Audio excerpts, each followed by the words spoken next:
Hello dear students, मैं चैन sir इस channel पर आपका स्वागत करता हूं। इस वीडियो में मैं आपके लिए लेके आया हूं आपके जो हिस्ट्री चैप्टर थर्ड है दिल्ली सल्तनत, इसका जो कंप्लीट जो एक्सरसाइज का जो सॉल्यूशन है आपको इस वीडियो में देखने को मिलेगा। तो मेरे साथ इस पूरे वीडियो में बने रहिए। फर्स्ट जो क्वेश्चन आपको चूज द करेक्ट ऑप्शन, इसमें ए नंबर है आपका कि जो Razia Sultan was the daughter of, Razia जो सुल्ताना थी वो किसकी डॉटर थी? तो बलवान या फिर इल्तुतमिश या फिर कुतुबुद्दीन ऐबक। तो आपको पता ही होगा वो जो है इल्तुतमिश की डॉटर थी, तो राइट आंसर आपका सेकंड हो जाएगा Iltutmish. Then the Sayyid dynasty followed the, Sayyid dynasty है किसके बाद जो आते हैं? तो वो जो है आपका आता है तुगलक डायनेस्टी के बाद जो है सैयद जो डायनेस्टी है वो बनते हैं।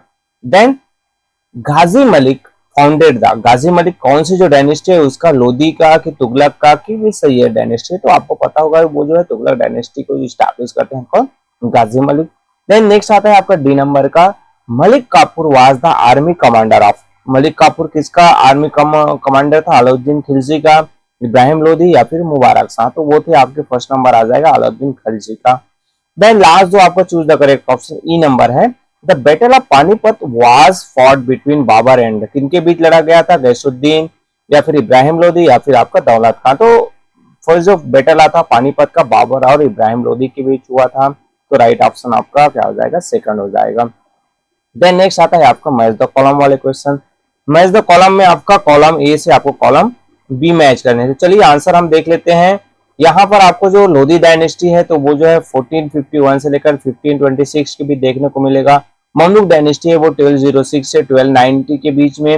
अलाउद्दीन खिलजी जो है वो उनका जो टाइम पीरियड था 1296 से लेकर 1316 के बीच में। देन कुतुबुद्दीन ऐबक जो थे 1206 से लेकर 1210 तक वो जो है रूलर्स बनते हैं। देन सैयद जो डायनेस्टी है वो स्टैब्लिश होता है 1440 से लेकर 1451 के बीच। तो इस तरीके से कॉलम ए से हमने कॉलम बी को मैच कर लिया, आप भी नोट करके नोटबुक में नोट कर सकते हैं। देन नेक्स्ट आता है आपका फिल इन द ब्लैंक्स वाले question. Dash continue to be Timur vassals, Timur के जो वेसल्स के रूप में कौन जो है कंटिन्यू जो है शासन करते रहते? तो वो जो थे आपके खैजर खां जो है वो कंटिन्यू उन्हीं के नाम से शासन करते रहते हैं। Then Rani Padmini was the widows of, Rani Padmini किनकी जो विडोज थी, किनकी विधवा थी? तो वो जो थी राणा रतन सिंह। तो राइट ऑप्शन आपका राणा रतन सिंह हो जाएगा फिलअप का। देन सी नंबर आता है under दैश the Tughlaq dynasty reach its peak. तो आपको पता होगा कि किनके लीडरशिप में? तो वो थे मोहम्मद बिन तुगलक के लीडरशिप में सबसे ज्यादा जो है पीक पर रहता है तुगलक डायनेस्टी, मतलब सबसे ज्यादा प्रॉस्पेरियस सबसे बड़ा एम्पायर वो मोहम्मद बिन तुगलक बिल्ड करते हैं।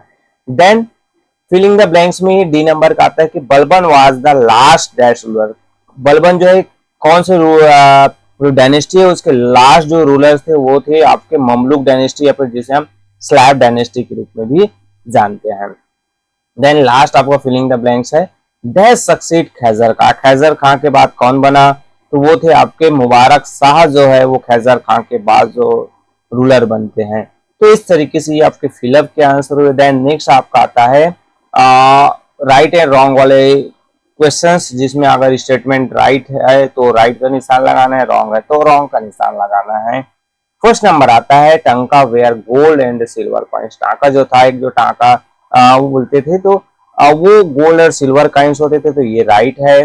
Then coinage remain unchanged with the changes in dynasties, तो ये आपका क्या है? रॉन्ग हो जाएगा। कॉइन है वो कहीं ना कहीं डायनेस्टीज के अकॉर्डिंग चेंज होते थे, रूलर अपने अकॉर्डिंग जो आपके कॉइन्स है वो क्या करते थे? इशूज करते थे।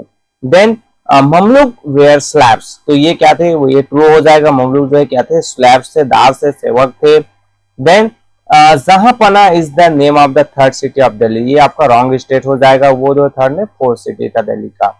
Then Urdu originated during the sultanate, ये भी आपका उर्दू ओरिजिनेट होता है सल्तनत पीरियड के समय, जब आपके जो ट्रेडर्स अरब ट्रेडर्स है या फिर और बाकी जो है जब आते हैं तो यहाँ पर मिक्सअप होता है तो उर्दू लैंग्वेज आता है, तो ये राइट स्टेटमेंट हो जाएगा। देन नेक्स्ट आता है आपका प्रोजेक्ट आर्ट इंटीग्रेटेड लर्निंग में प्रोजेक्ट वर्क आपको मिलता है, तो इसमें आपको क्या करना है? डिफरेंट जो 5 डायनेस्टी है उनकी जो है अलग अलग जो रूलर्स हुए उनके जो पीरियड है वो नोट डाउन करने हैं, और उनके सुल्तान कोई जो थे तो उनके पिक्चर आपके पास अवेलेबल है, तो उसको भी आप पेश करके उनका जो डायनेस्टी वो कब से कब तक था उसके बारे में आप नोट डाउन करके कॉलेज जो है बना सकते हैं। ये आपके लिए वर्क है। देन नेक्स्ट आता है आपको ग्रुप डिस्कशन। ग्रुप डिस्कशन अगर आपके टीचर्स बोलते हैं, सब्जेक्ट टीचर, आपको नोट करना है तो नोट कर सकते हैं।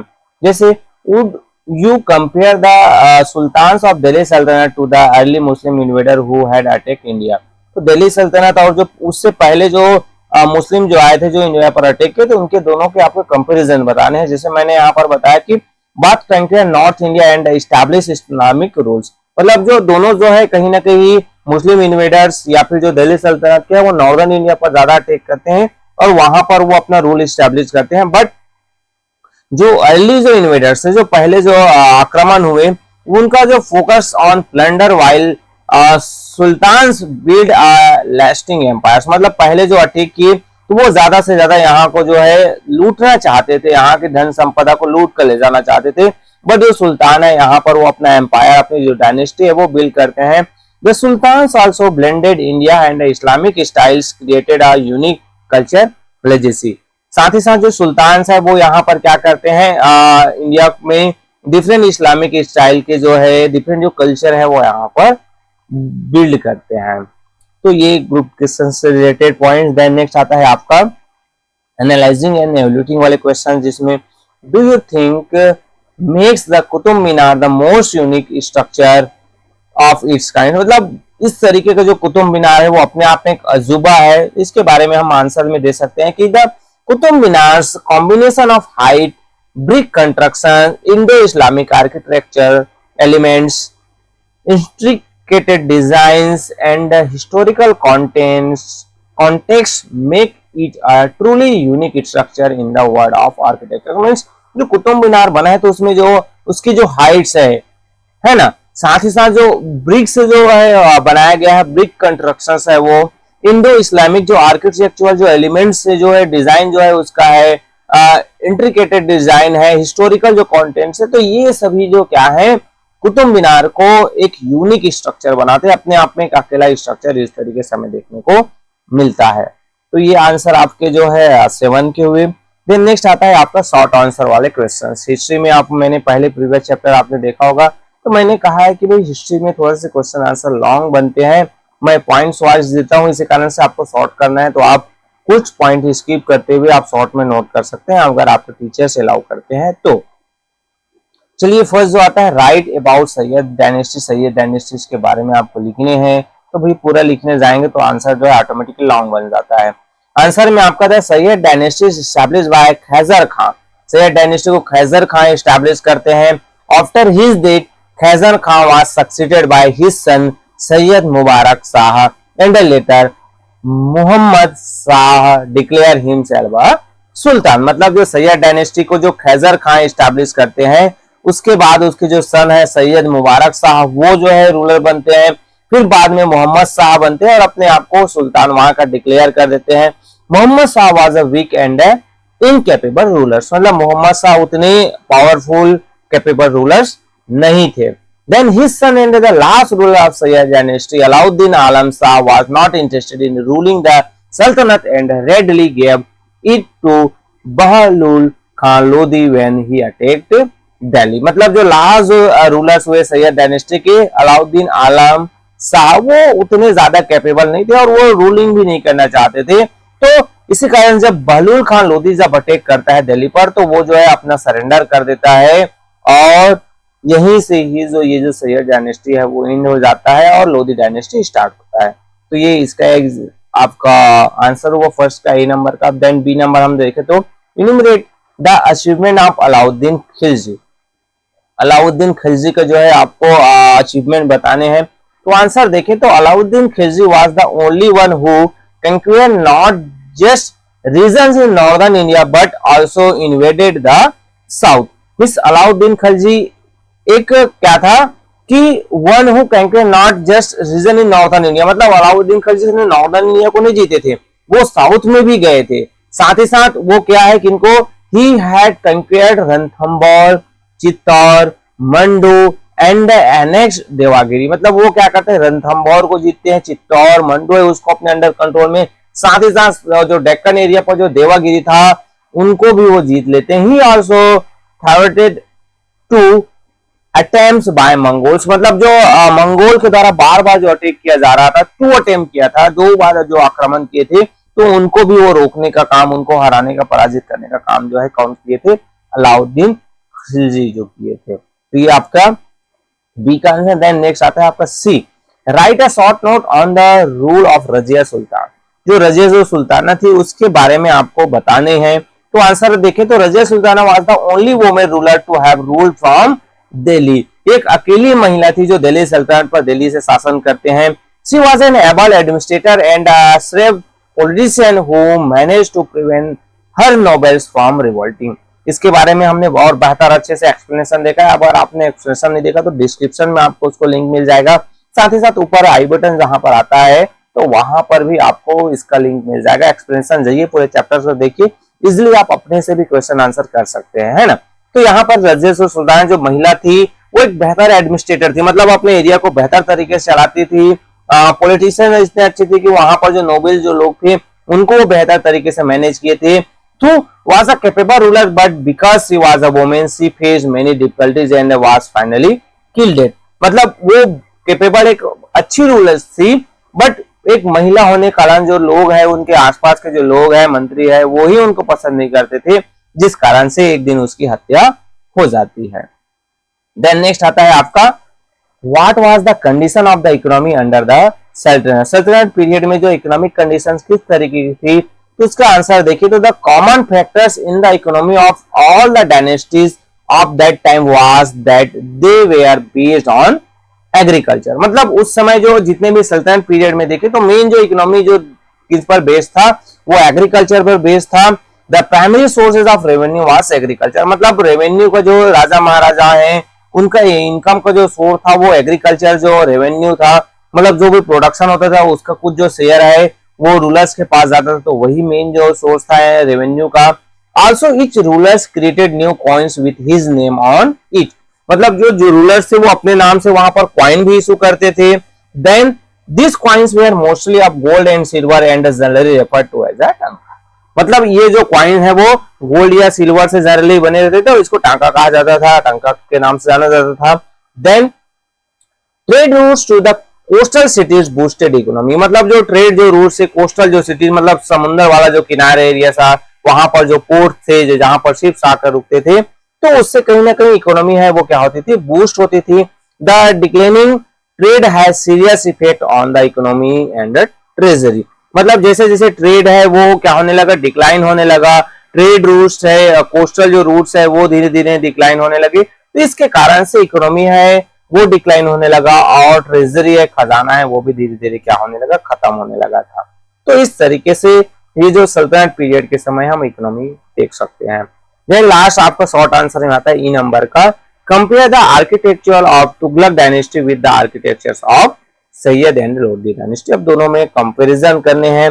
2 टाइप के क्वेश्चंस है, लंबा बन सकता है, शॉर्ट करने का प्रयास किया है मैंने।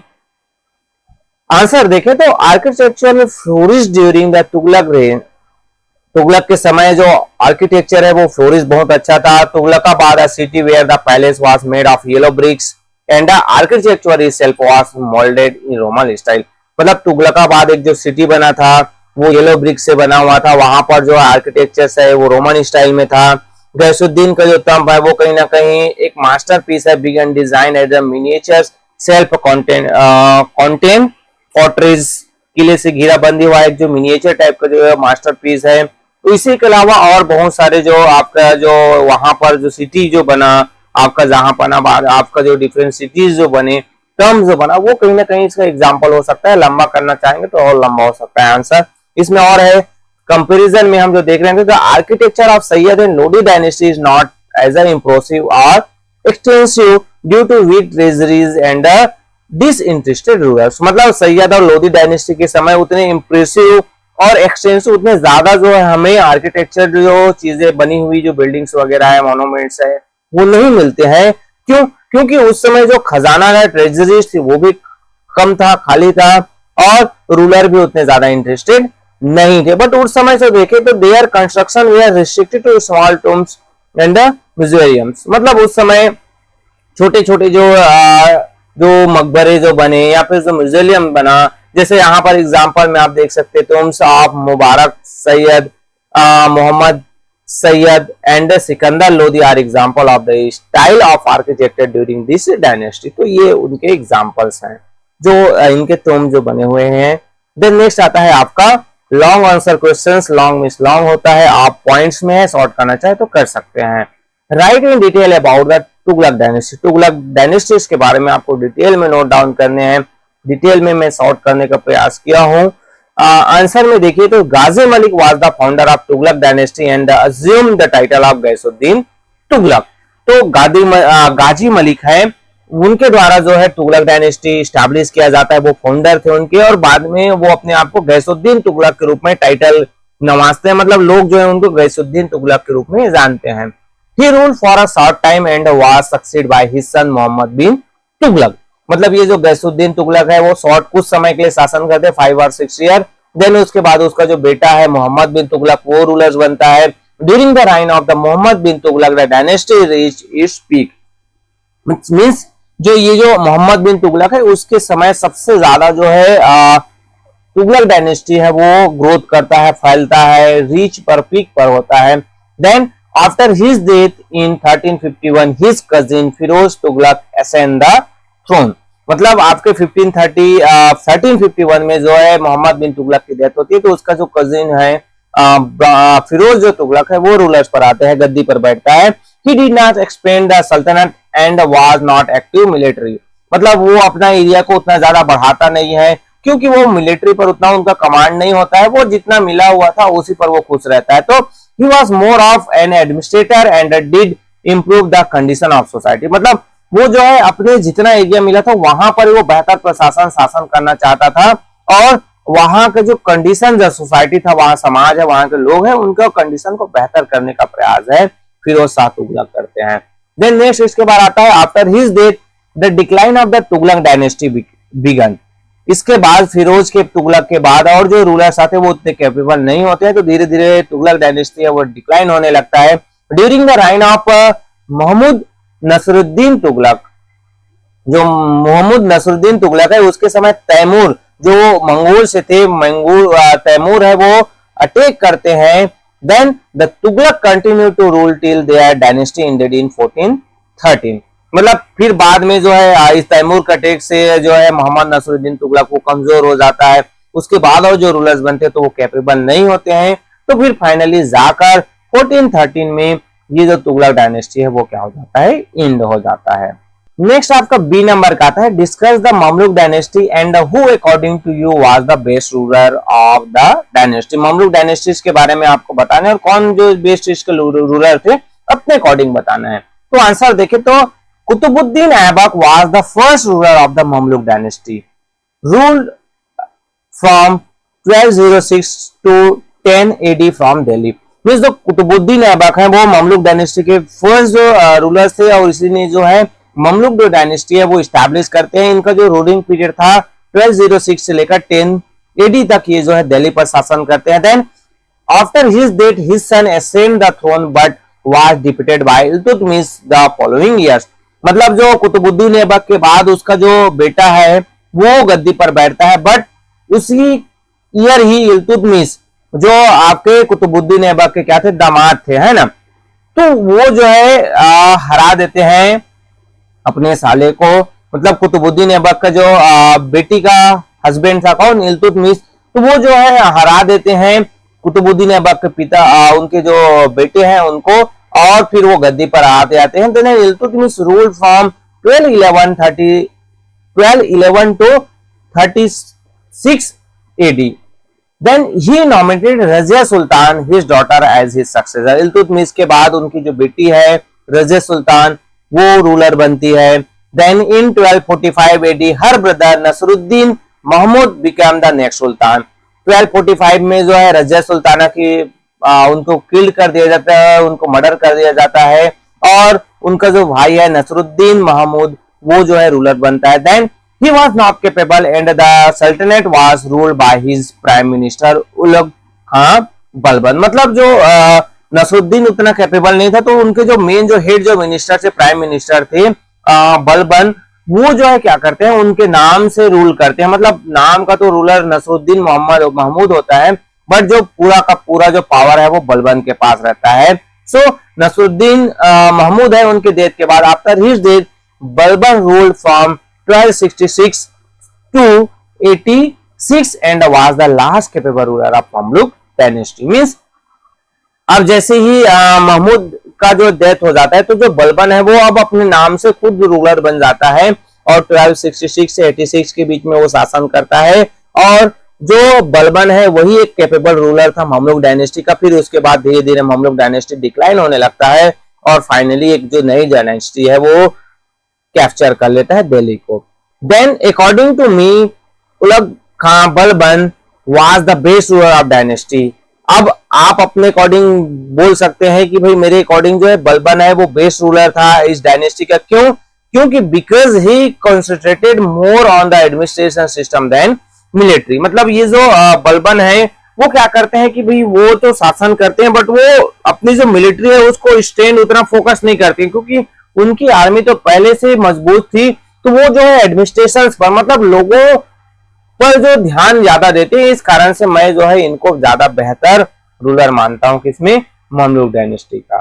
तो इस तरीके से ये बी का आंसर हुआ था। नेक्स्ट आता है लास्ट आपका लॉन्ग आंसर क्वेश्चन में सी नंबर का, describe the battle of Panipat of 1526।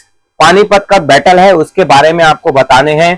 तो यहां पर हम जो देखें तो battle of Panipat, answer Lodi through a good military leader was not prepared to face gunpowder. मतलब जो बैटल ऑफ पानीपत का हुआ था तो वहां पर इब्राहिम लोधी और आपके किनके बीच हुई थी, बाबर के बीच हुई थी। सो लोधी जो एक अच्छा मिलिट्री लीडर था बट वो जो गन पाउडर जो यूज किया जाता है बाबर के द्वारा, Babur's army had muskets and artillery which was something new for the Indians. मतलब जो बाबर जो है गोला बारूद यूज करते हैं तो वो जो इंडियंस के लिए नया था। तो Lodi died fighting on the battle field during the battle of Panipat in 1526। तो ये जो लड़ाई होती है वहां पर जो है लोधी की हार हो जाती है और वो वहीं पर ही लड़ाई लड़ते लड़ते मारा जाता है। सो बाबर जो आर्मी है was out number by Ibrahim Lodhi army which had more than 10 times the man power and nearly 300 war elephants. मतलब बाबर की आर्मी तो बहुत कम थी, लगभग 10 गुना जो है बाबर की आर्मी कम थी किसके, इब्राहिम लोधी के। साथ ही साथ इब्राहिम लोधी के पास 300 जो है एलिफेंट्स थे। उसके अलावा तो घोड़े की संख्या ही मान पूछिए, उनके पास घोड़े भी बहुत नंबर्स में थे।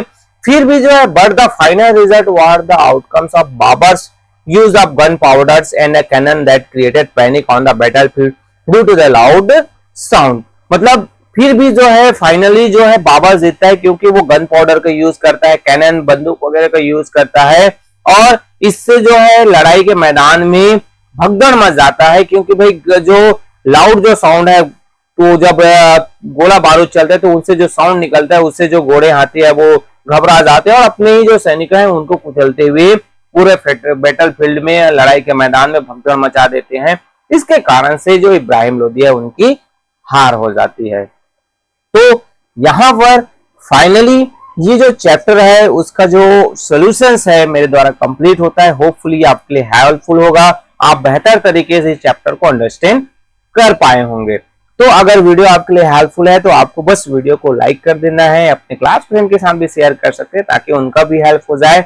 और अभी तक आपने इस चैनल को सब्सक्राइब नहीं किया तो सब्सक्राइब भी कर सकते हैं ताकि इसी तरीके से हेल्पिंग वीडियो आपको मिलता रहे। सो ओके, थैंक यू, मिलते हैं अगले वीडियो में।